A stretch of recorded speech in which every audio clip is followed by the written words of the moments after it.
আসসালামু আলাইকুম সবাইকে। আশা করি সকলে ভালো সুস্থ আছেন। আজকের ভিডিওটি সকল মালয়েশিয়া প্রবাসীদের জন্য খুবই গুরুত্বপূর্ণ। বিশেষ করে আমি একটু ইনফরমেশন দেব।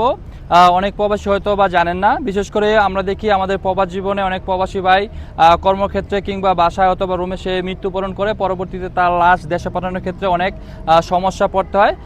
বিশেষ করে আমি আমার এই প্রবাস জীবনে আমি দেখেছি অনেক প্রবাসী ভাই মৃত্যুবরণ করার পরে তার ফ্যামিলি বা তার আশেপাশে যে লোকেরা আছে তারা নক করে তাদের লাশটা কিভাবে পাঠাতে হবে। তাই আমি আজকে মূলত আমার এই ভিডিওটার ভিতরে সেই ইনফরমেশনগুলো তুলে ধরার চেষ্টা করব। সর্বপ্রথম আমরা যারা প্রবাসী হিসাবে বিদেশে থাকি তারা মূলত কেউ অবৈধ কিংবা কেউ বৈধ। অ্যাকচুয়ালি যে প্রবাসী ভাই বৈধ অবস্থায় প্রবাসীতে মৃত্যুবরণ করেন তার লাশ পাঠানোর সব খরচ তার কোম্পানি বহন করবে বা তার বস বহন করবে, এই হলো একটি বিষয়।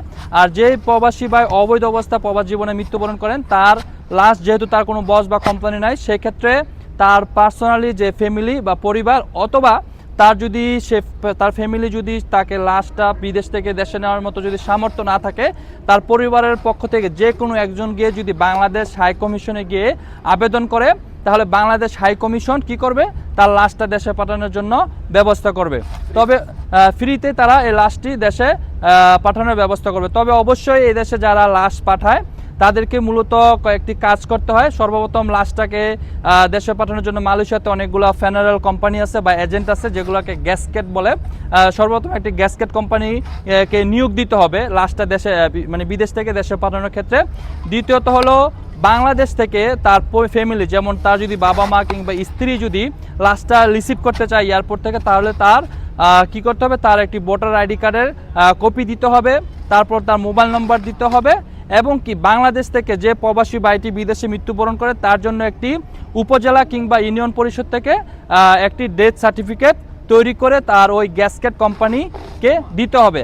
আর গ্যাসকেট কোম্পানির কাজ হলো, এখানে মালয়েশিয়াতে যদি তার কোনো অ্যাক্সিডেন্ট কিংবা অন্য কোনোভাবে যদি মৃত্যুবরণ করে থাকে, তাহলে তাকে একটি পুলিশ রিপোর্ট করতে হয়, পুলিশ রিপোর্ট লাগবে এবং একটি যদি মেডিকেলে সে যদি মৃত্যুবরণ করে তাহলে মেডিকেলের বা হসপিটালের একটি সার্টিফিকেট লাগে। তারপর মনে করেন সকল এবং বাংলাদেশ এম্বাসিতে গিয়ে একটি সে যে একজন বাংলাদেশের নাগরিক তার একটি ডকুমেন্টস কালেক্ট করবে। কালেক্ট করার পরে সে সকল ডকুমেন্টসগুলো কালেক্ট করে একটি এয়ার টিকিট কেটে তারপর তাকে নির্দিষ্ট ডেটে তাকে পৌঁছায় দেবে। এ হলো বিষয়। আর এখানে আরেকটি বিষয় মনে রাখতে হবে, কোনো প্রবাসী ভাই যদি মৃত্যুবরণ করে প্রবাস জীবনে বাংলাদেশ থেকে যখন তার ফ্যামিলি এয়ারপোর্টে লাশ রিসিভ করবে, বাংলাদেশ সরকার থেকে অ্যাকচুয়ালি 35,000 টাকা পেয়ে থাকবেন। আর এছাড়া মালয়েশিয়াতে যারা মালয়েশিয়া না যে কোনো বিশ্বের প্রান্তে যদি বৈধ প্রবাসী ভাইয়েরা মৃত্যুবরণ করেন, সেক্ষেত্রে এখানে কিছু সস্ক কিংবা হেলথ ইন্স্যুরেন্স আছে। সে যদি কর্মক্ষেত্রে মারা যায়, এখান থেকে তার কোম্পানি আরও কিছু ডোনেশন বা অনুদান পেয়ে থাকে, সেটা হয়তো বা 2 লাখ 3 লাখ 4 লাখ টাকাও হইতে পারে। এবং কি বাংলাদেশের যে ওয়েজ কল্যাণ বোর্ড আছে, তারা যদি বৈধ প্রবাসী মৃত্যুবরণ করেন, সে যদি তার ওয়েজ কল্যাণ বোর্ডে গিয়ে আবেদন করেন, সেক্ষেত্রে সে 3 থেকে 10 লাখ টাকা পেতে পারেন।